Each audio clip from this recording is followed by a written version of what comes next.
melanjutkan pelajaran pendidikan agama Islam.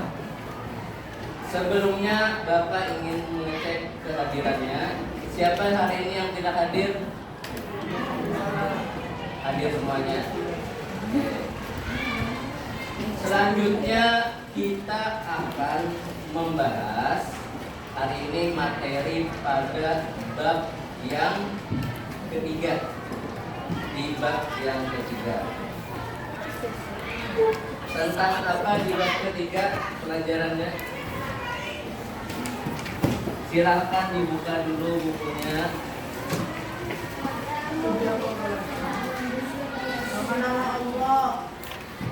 Bab ketiga. Bab berapa tuh? Menghadirkan sholat dan zikir.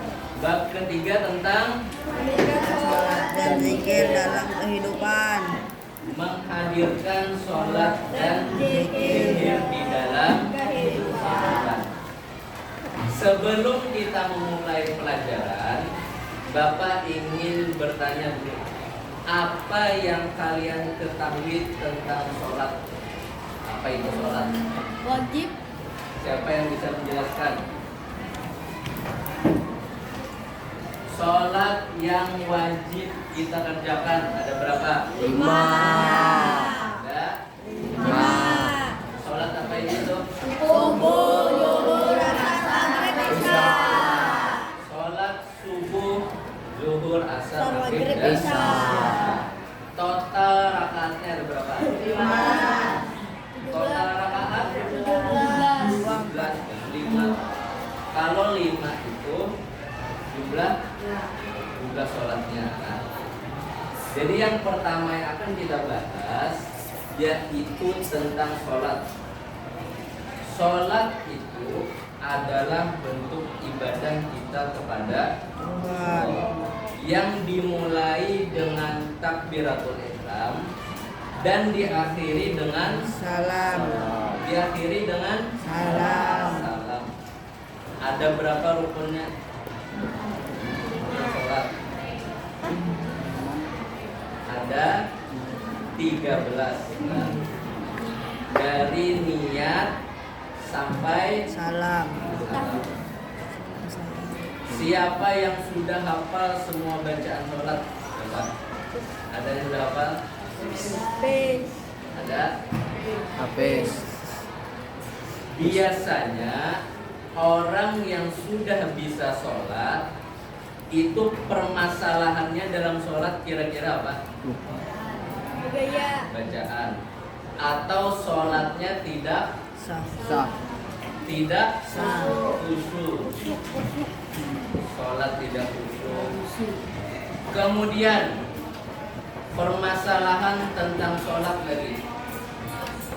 Ketika jadwal kita padat, nah, bagaimana cara membagi waktunya untuk sholat? Nah, itu juga termasuk permasalahan dalam sholat. Apalagi kita ini belajarnya sampai jam berapa? Jam 3 lewat 20. padat kira jadwalnya. Pada Padat. Nah itu, jadi permasalahannya nanti kalian bikin kelompok. Jadi pecahkan masalahnya itulah. Yang pertama tadi bagaimana sholat kita supaya Khusyuk. khusyuk. Yang kedua apa tadi? Apa yang kedua tadi? bacaan. Bacaan. Yang kedua bacaan apa? Salat. Yang pertama bagaimana sholat kita supaya Khusyuk. khusyuk. Khusyuk itu bisa diartikan kita fokus beribadah atau tidak menghayal. Nah, itu. Kemudian permasalahan yang kedua tadi adalah bagaimana cara kita mengatur waktu ketika sholat. Apa kira-kira jawabannya? Nanti itu silahkan kalian diskusikan dengan kelompok lah. Jadi Bapak bagi kelompok dulu. Aduh. Ini ada berapa nih? 29. Berarti bagi bagi. Ada yang 5, ada yang 4. Ada 4 orang, ada 5. Kelompoknya ada 6. 6. Nah, Bapak bagi 6 kelompok. Jadi kemarin itu kan sudah Bapak beritahu nama-namanya. Jadi hari ini tinggal menyusun aja lagi. Oh ya. Dan silakan kalian ke kelompoknya masing-masing. Ya baik. Selanjutnya hari ini kita akan membahas 2 permasalahan yang harus kalian pecahkan di kelompok masing-masing. Jadi habis ini silahkan kalian diskusikan dari kelompok pertama sampai ke-6. Setelah berdiskusi, setiap kelompok maju ke depan untuk mempresentasikan hasil diskusinya. Paham? Baik, pertanyaan yang pertama. Ini nanti silahkan kalian catat kan. Yang pertama permasalahannya yaitu bagaimana jika seseorang mengalami kesulitan dalam khusyuk selama sholat. Jadi bagaimana caranya supaya kita mengatasi orang yang tidak khusyuk ketika sholat. Itu silahkan kalian diskusikan. Yang kedua, bagaimana cara mengatur waktu sholat ketika seseorang memiliki jadwal yang sangat padat. Nah, itu bagaimana cara mengaturnya. Jangan sampai sholat itu tertinggal walaupun jadwal kita padat ya. Jadi bagaimana cara mengaturnya. Jadi silahkan sekarang kalian diskusikan dengan teman kelompoknya, lalu jawabannya ditulis di kertas. Habis itu baru maju setiap kelompok untuk mempresentasikan jawabannya. Paham? Bapak beri waktu 10 menit, silakan. Baik, sudah semuanya selesai diskusi? Sudah. Selanjutnya Bapak ingin mendengarkan hasil diskusi dari kalian. Nah, silahkan maju dulu yang pertama dari kelompok sebelah. Silahkan semuanya maju untuk menjelaskan hasil diskusinya. Silakan. Semuanya didengarkan, nah, jangan ada yang berbicara. Silakan mulai. Baca dulu pertanyaannya apa? Bagaimana jika seseorang mengalami kesulitan dalam melaksanakan sholat? Bagaimana cara mengatur waktu sholat ketika seseorang memiliki jadwal yang sangat padat?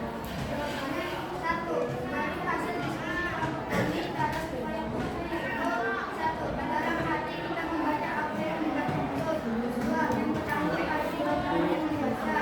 3. Memahami makna bacaan sholat. 2. Cara mengatur waktu sholat yaitu 1. Jadikan sholat itu sebagai prioritas utama. 2. Manfaatkan waktu istirahat untuk sholat. 3. Kalau tidak ada waktu, menghindar kesulitan. Sudah, silakan tepuk tangan untuk kelompok.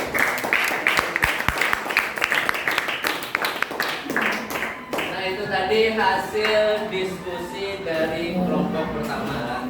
Selanjutnya, kelompok selanjutnya silakan maju lagi untuk menjelaskan hasil diskusinya. Silakan kelompok sini maju.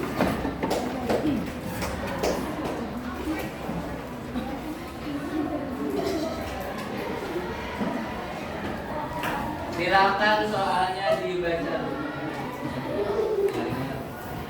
Bagaimana jika seseorang mengalami kesulitan dalam khusyuk selama sholat? 2. Bagaimana cara mengatur waktu sholat ketika seseorang memiliki jadwal sangat padat? Jawabannya 1. Ada beberapa cara kami diskusikan supaya sholat khusyuk.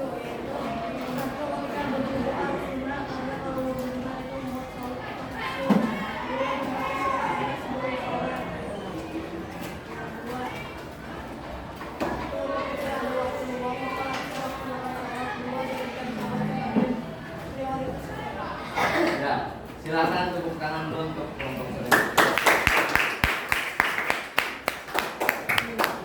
Nah, jadi itu tadi hasil diskusi dari kelompok selanjutnya.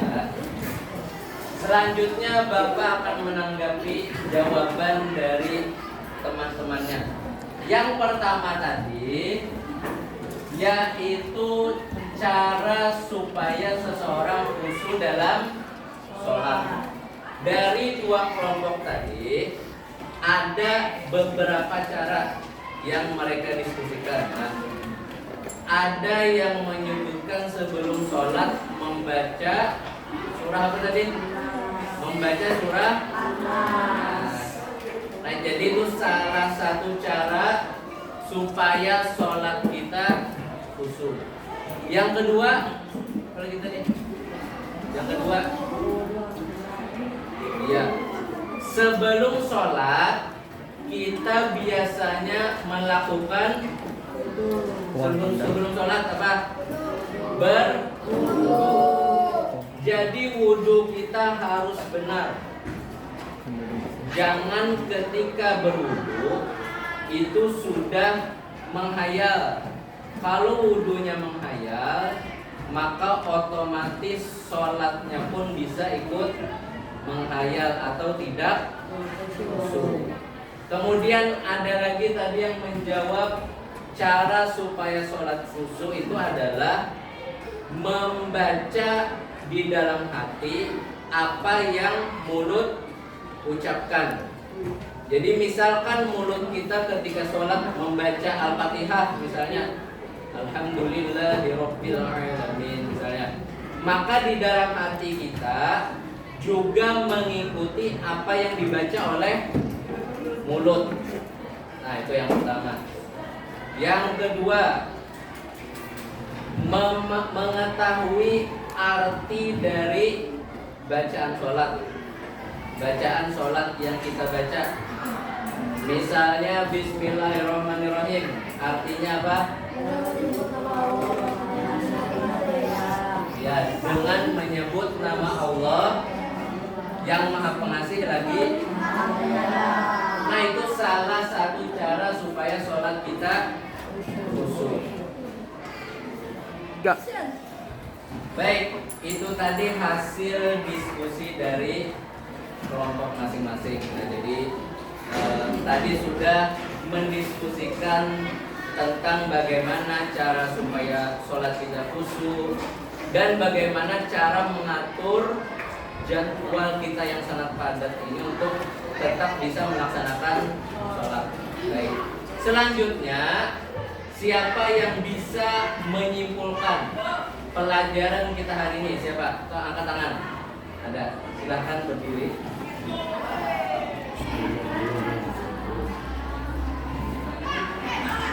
Silahkan, apa kesimpulan pelajaran kita hari ini?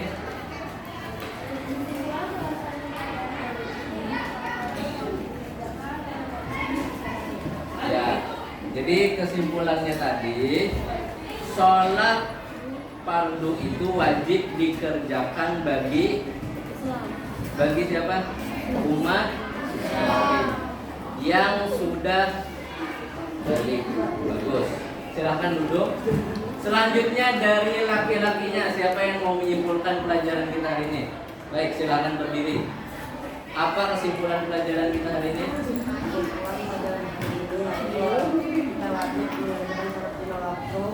Bagi yang sudah balik, kemudian kita mengetahui karena sholat sudah selesai. Ya, silakan tepuk tangan untuk kawan-kawan.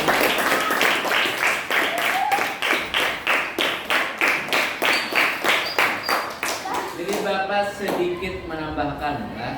Jadi itu tadi sudah disampaikan kawan-kawan kalian bahwa sholat itu wajib kita kerjakan yang 5 waktu. Bagi yang sudah balik, nah ini semuanya sudah balik, nah, berarti wajib mengerjakan sholat. Dan juga tadi sudah mengetahui cara supaya sholat kita itu khusyuk.